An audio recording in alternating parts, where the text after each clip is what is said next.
Lyft crash. A tough day for the ride-sharing company, a brutal day. The stock tanking more than 30% after they posted disappointing earnings and issued weak guidance for the next quarter. Lyft seeing a $2.1 billion market cap loss since yesterday's close. Just devastating. The street appears bearish. Take a look at some of the analyst downgrades here for Lyft. Right now you have on your screen Citi, neutral.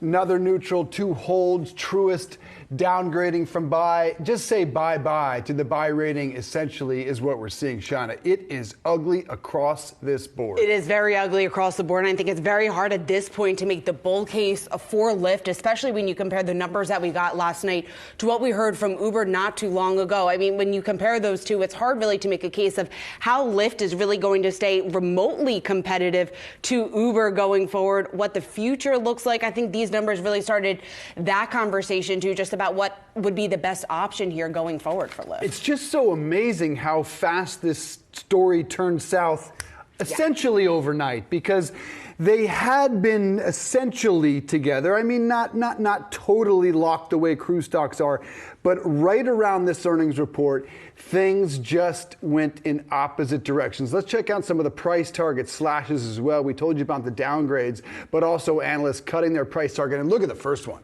I mean, you're talking, that's not a price cut. That is just taking a hatchet to it. To 14, I don't know how it was at 40, but that is what it is.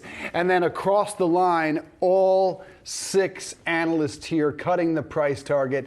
Just so many differences between these two companies, which is interesting because, as we've talked about often on this program, most people we know get on the app and have both apps side by side and compare price targets, but they look like vastly different companies heading in opposite directions. And what are the reasons, really? So I guess you've got Lyft really is a U.S.-based company.